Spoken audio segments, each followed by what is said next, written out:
Hey, so welcome to part one of making Rendezvous. Now in this one we're going to do the outer, so hopefully you've already watched a guide to making straps and you would have already committed your strap. If you haven't, don't worry, we're not going to fix it till the end, so there's plenty of time to still go back and watch the video and make your strap. And this one, the outer, is super simple. So I've got one side already done, so you can see what we're aiming for. But there are only 4 pieces. Lovely and easy. So I'll just put that one up there. I've got outer. I've got my accent, lining piece and a connector strap.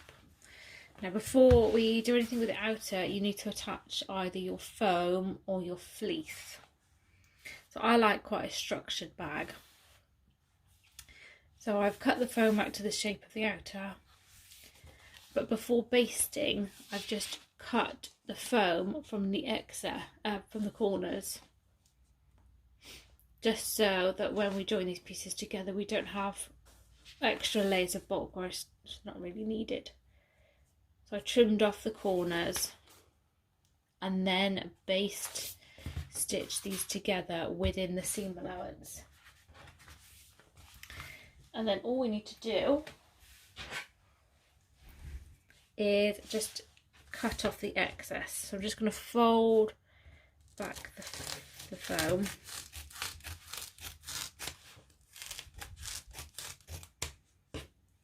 And just trim away the excess foam from the seam allowance. Now it's much easier if you have scissors with a blunt point on them, because these ones are quite sharp, they get stuck in the foam.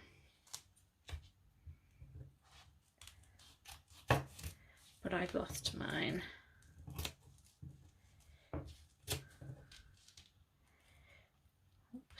See what I mean? They get stuck.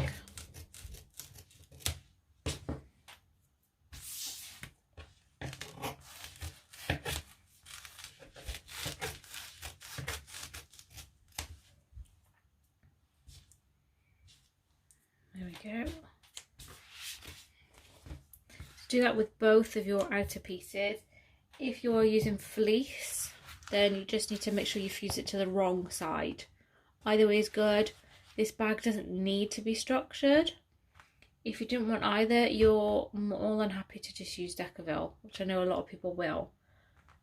Any which way is absolutely fine. It does not need to be structured. I just prefer mine this way. So that's the outer pieces prepped. Next up, we've got our strap connectors. And obviously I've made one already. And what I did was turn it on the wrong side. You can either measure and draw a line down, which is what you'll need to do if you've got vinyl or cork, or you can fold it in half and press it to find the line. Do that if you've got cotton or linen or fabric such as those. So if you can press it, you can do that, otherwise you'll need to just measure and mark.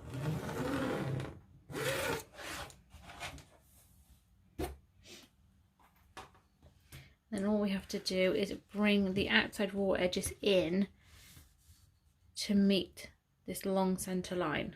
Now you can either press it again, or you can glue or use double-sided tape to hold this in place. It's completely up to you. Now, if you are using double-sided tape,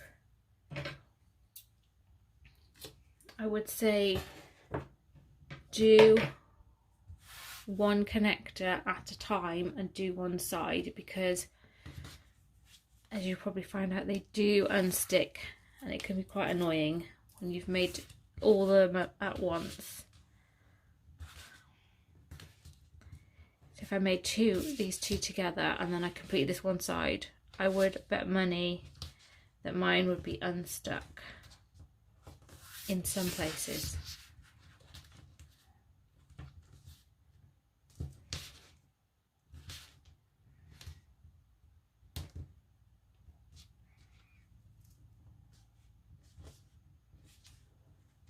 There we go. I mean, you could feel free to clip it by all means, and if you've used glue, it's most likely to stay. But you want your strap connectors to look like these. So you've got these raw edges here. This is your wrong side, we're going to call this.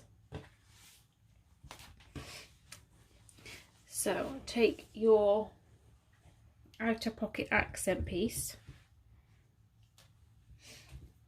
and I've got my pattern piece here, and you'll see these strap connector guides.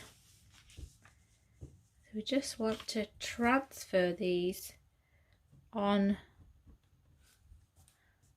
our fabric within the seam allowance, because we don't want to see these. But these are really helpful to make sure that your strap connectors are nice and straight. So one there and one there. I do tend to lose mine.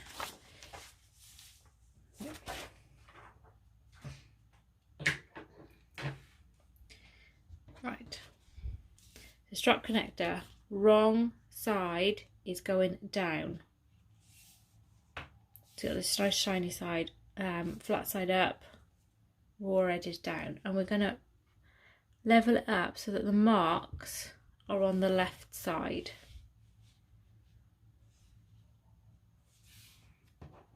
So the marks are on the left side, and then make sure that this edge is flush with the top.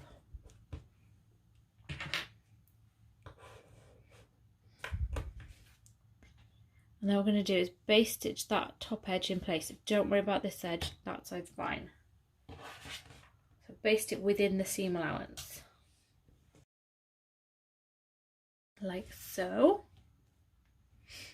And then we're going to take our lining piece and lay them together. Now they're not the same length because there is a reason for that, I will show you after. What I'm going to do is, we've got this little point. I'm just going to draw my seam allowance. So if I flip that upside down.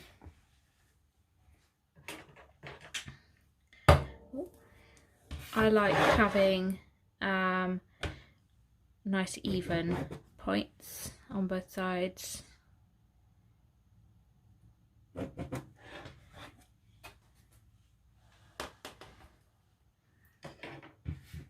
So doing this, I can just see where to sew and where to turn.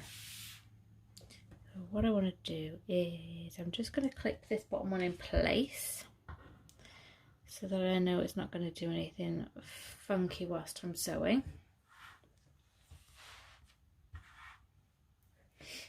And lay them together to match up the top edge.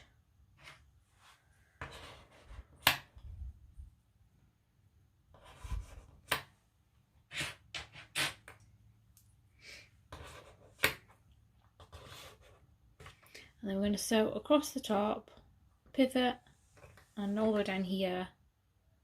So this top bent edge using a regular seam allowance.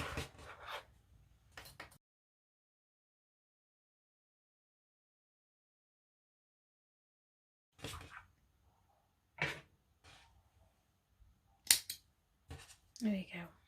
Now before we turn these right side out, where we've got this point here, I am just going to cut like a V shape, just to remove some bulk so we don't get any crinkly bits at the top. If you've clipped, you can unclip that now. And then we turn these right side out.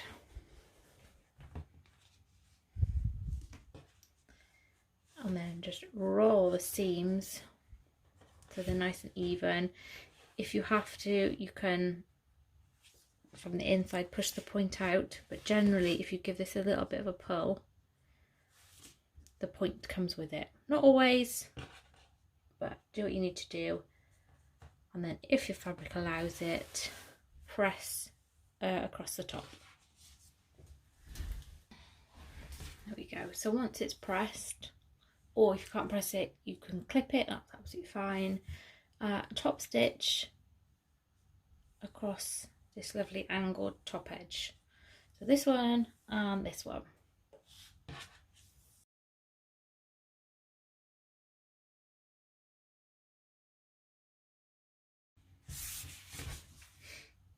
There we go. So obviously we kept that up out of the way, and as you can see, mine is just becoming unstuck, and this is what I was on about. If you've got one sat on the side, it can unstick a little, especially with double-sided tape. Now, just make sure that your lining piece is nice and flat. First things first, take one of your rectangular rings and slide it on to your connector strap. And then you're going to locate or relocate your marker on the bottom and lay it again back down so that the marker is again on the left. Now, if you can pin this in place, or what I'm going to have to do is another bit of double-sided tape.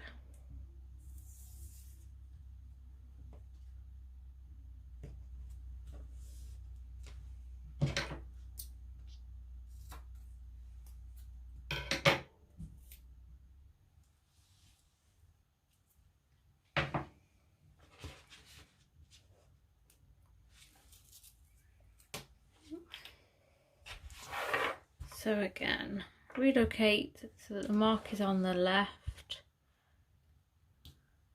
Pull this ring up and that will help straighten everything out. Like so. And you want to top stitch up here as close as you're comfortable, and then back down again to secure these together. So again, just make sure that the lining is smooth. What I like to do is just make sure that mine are even. I've just got a bit of washi tape. I'm not bothering about measuring.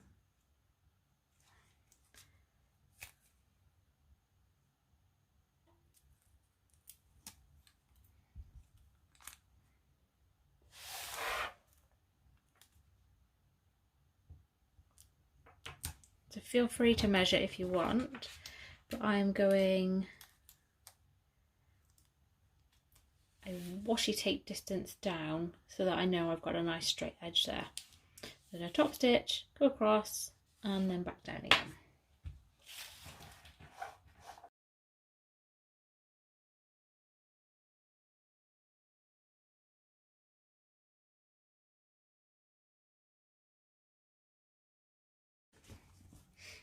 And there we have it. So my lining is still down nice and smooth. Oops, cluttering about.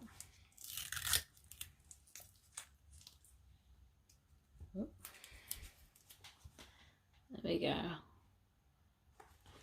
I've got a nice straight line across the top. So you can take your outer piece now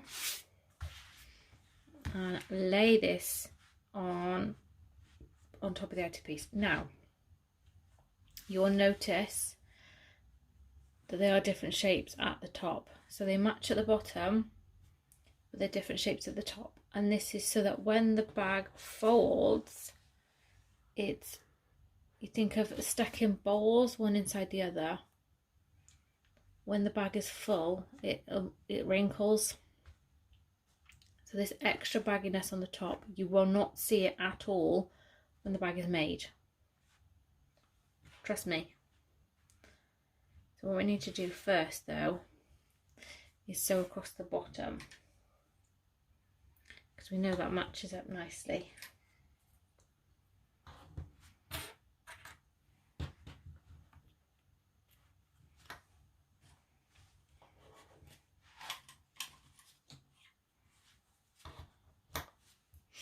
I'm going to start from here, and this is a base stitch now, so we're doing this again within the seam allowance. So across, down, all the way across the bottom, up, and then across this bit and stop.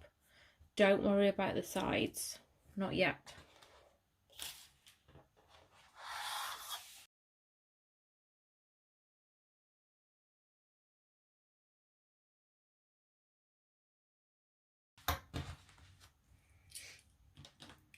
There we go. So once the bottom bit is sewn, we can work on matching the sides. So bring this one, just holding the corner, bring this over until the side of the pocket lines up with the outer. I'm just going to clip that in place. And the same on this side. So bring it over until the pocket matches the outer.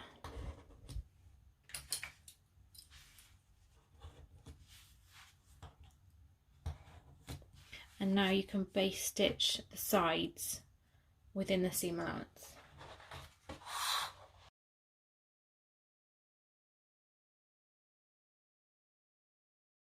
There we go. So this is what I was talking about, this like a bubble here. Don't worry about it, because when the bag falls round, you'll see how it now sits flat. It's all good.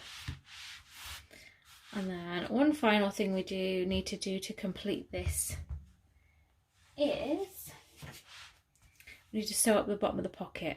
Now you can either use erasable fabric marker and measure up 3/8 of an inch from the bottom, or even go 1/2 inch, completely up to you, and draw a line across and sew. Or again, I'm using my wonderful washi tape. Now this is a thinner one that is just between 3/8, it's just over 3/8, not quite 1/2 inch. So that works out absolutely fine. And I'm going to run it from one corner to the other, pulling it tight so I know it's flat. Make sure it's stuck down.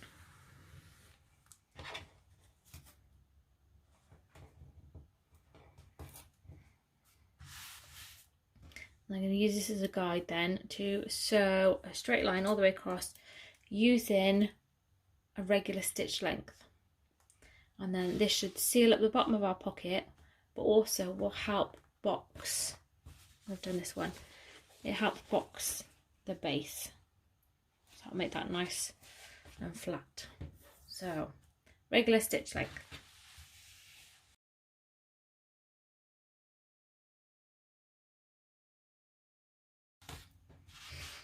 There we go. Now because that is right down at the bottom, you shouldn't get any puckers anywhere. There shouldn't be any folds in the corners, so all should be good.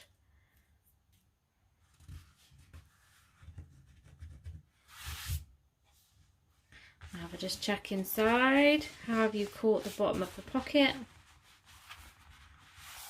If you haven't, just run a second row of stitches about 1/4 inch above the first. Make it look like a feature. It's supposed to be there. And that is your 2 outer pieces done, ready to add our zip. So go back, re-watch that if you need to, until you have 2 that look like this.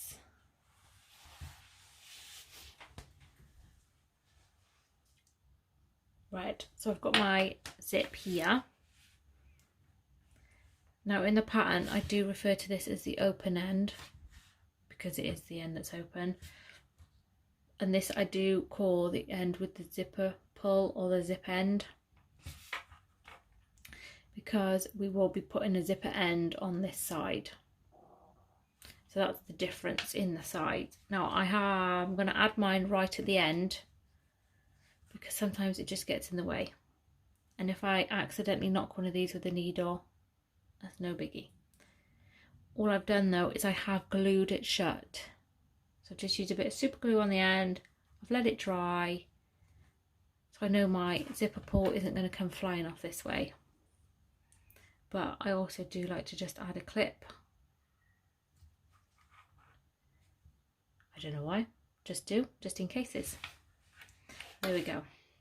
Just check that this is an exact length. You may need to trim bits off your zipper or your zipper tape. It needs to be an exactamundo. So grab one of these please. So if you want to use a name tag, like a metal one or whatever you use, start with that one first.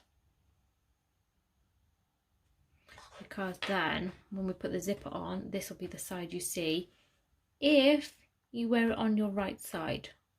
That is the if.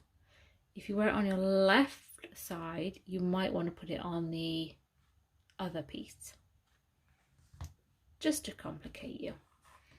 So take your zipper, you can see the pull is here. I'm going to lay it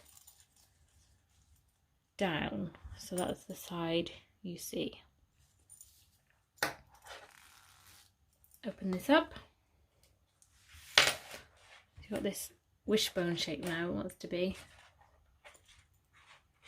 and lay it across the top.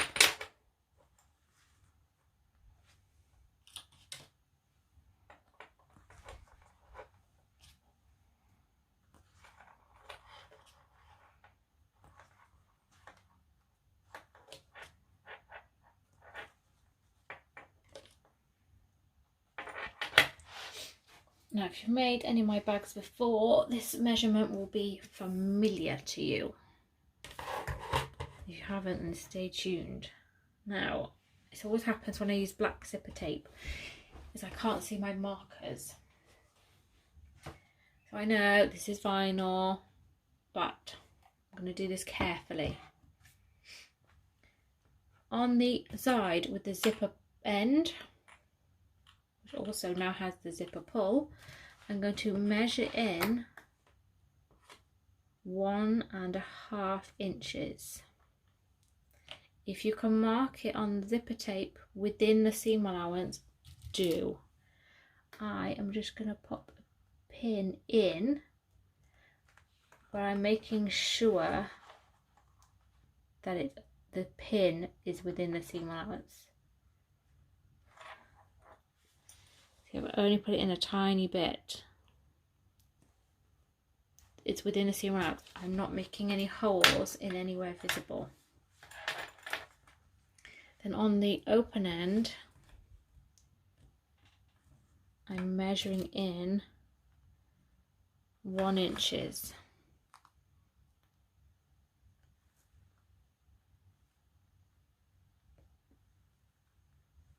With a blunt pin, it seems. Oh, there we go. Again, I've only done it a tiny bit within the seam. I've only pinned within the seam allowance as well. I'm just going to move this out of the way so you can see what I'm doing. I'm going to base stitch my zipper in place from one pin to the other only. And I am going to back stitch, start and beginning, because I'm going to be fiddling around with these bits, so it would be easy to pull stitches out, which I don't want. So again, base stitch within the seam allowance, 1/4 inch is fine. Get it closer to the edge if you can, absolutely fine.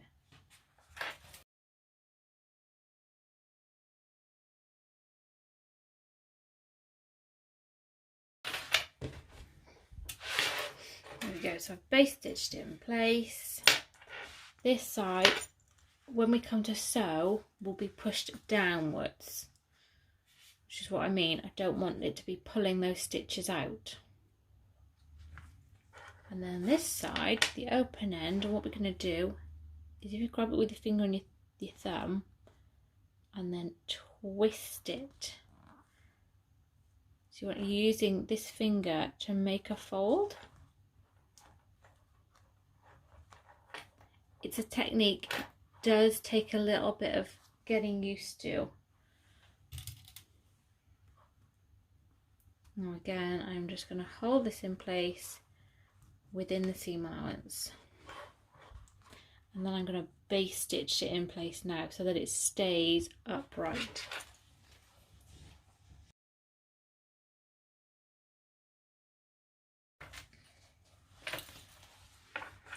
There we go.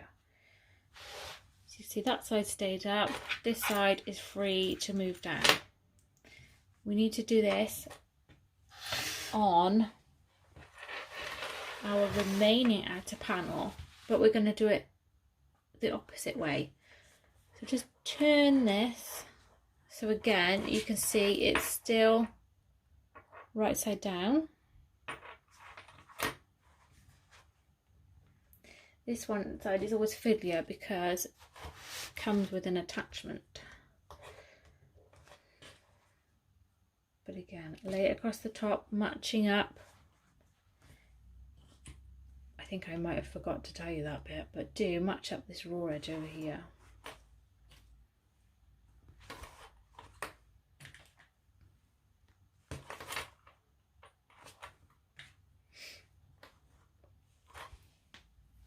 And then again,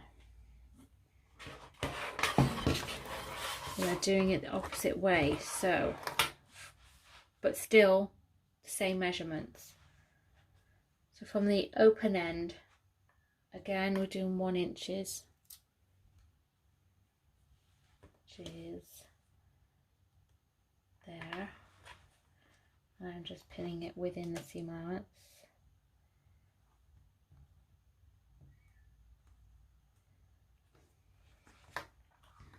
And then from the closed end or the end with the zipper pull, whichever way you're describing it,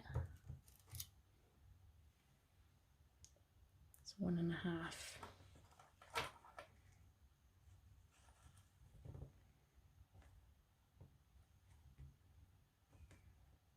think I've picked up that blunt pin again. There we go. 1.5. Near enough.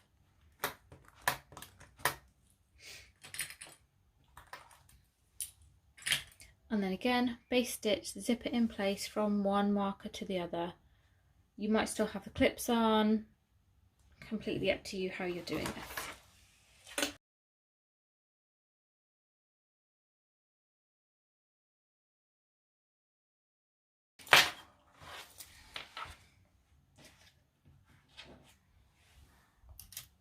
What I'm just going to check is, I want to, just shimmy that out of the way. I'm going to fold this up the same as before, but I'm just going to make sure that they are even, because there's nothing worse than putting all the effort in and then the zip doesn't match up.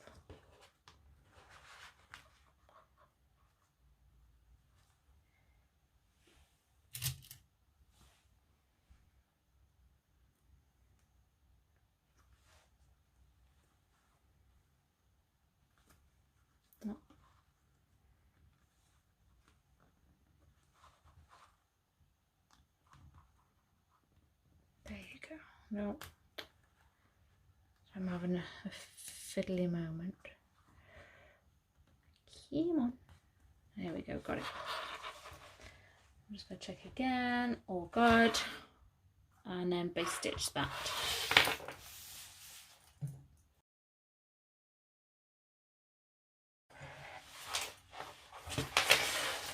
There we go.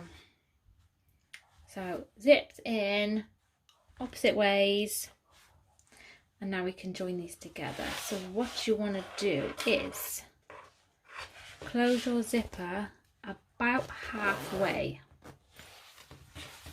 We know then that these match up, there's no twists or anything. And then this little end, tuck it in. You can even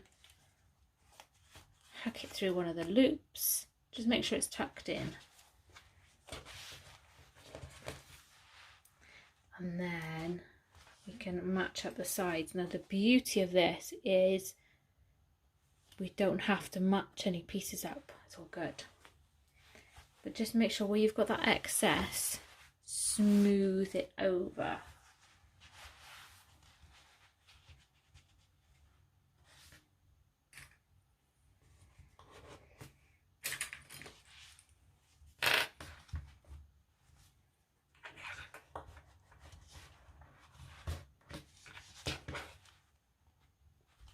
So if you've made the Harlequin pouch or tote, you know that they're all about being matchy-matchy. Now this is like the rebellious sister. There is no matchy-matchy on this bag.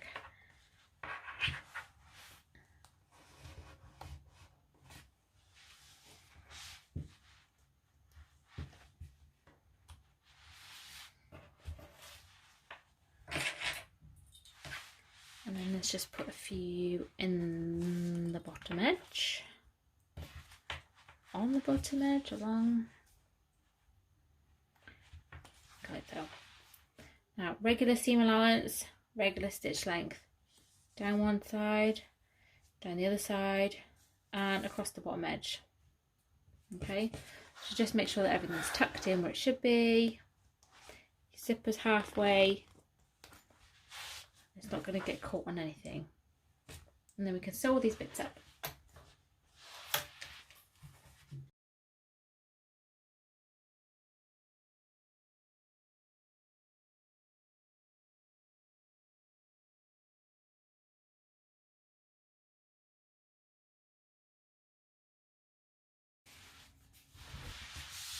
Yeah, that's our sides sewn. Now you can open the zip now. Open it all the way if you want to. Ready to box the corners. Now before we do, feel free to trim up any seam allowances.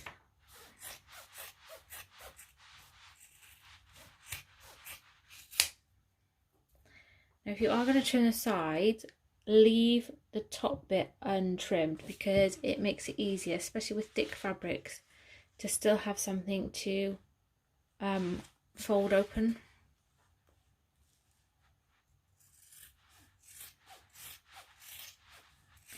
So I'm just going to trim a little bit of bulk.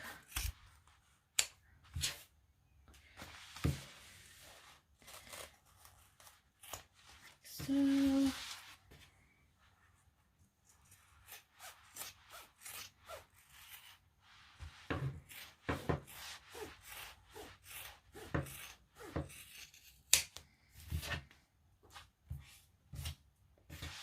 I'm just going to cut off the corners as well, only the little points. It's not a necessity, but if you pop your hand, make sure you pop it in between the pockets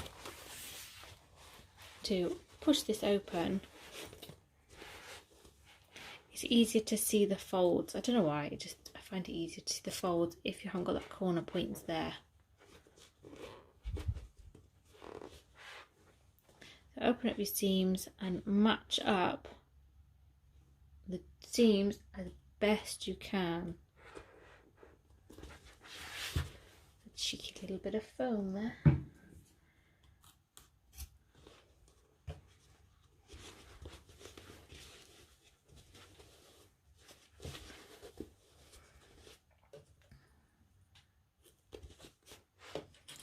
Then what we're going to do is sewing across here using a regular seam allowance.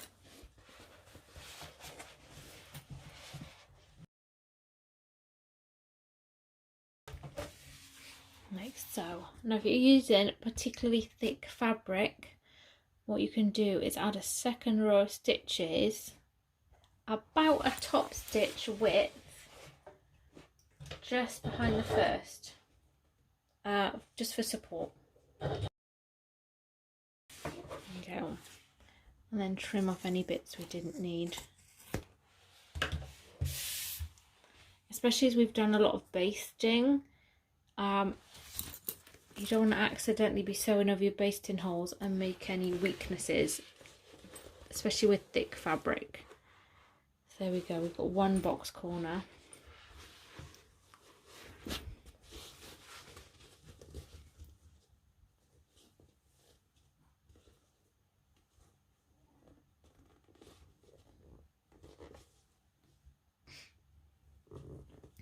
So same again, matching up the seam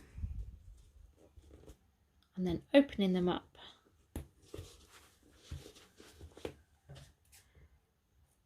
There's a cheeky bit of foam there.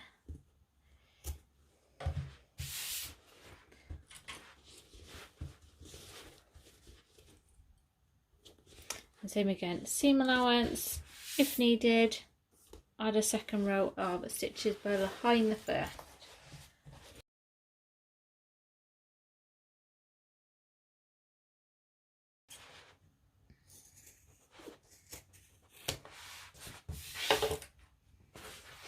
There we go, and that is our outer done. So for the construction, we need this as it is, right side facing in, so don't turn it out. I know it's tempting to peek, don't peek yet, but there we go. So pop over to video 2 where we'll do the lining and the final construction. So if you haven't done the strap, go back and do that one now so that you've got it all ready for video 2. Any questions, pop them in the comments. Feel free to ask me anything bag related. There we go. See you on video 2.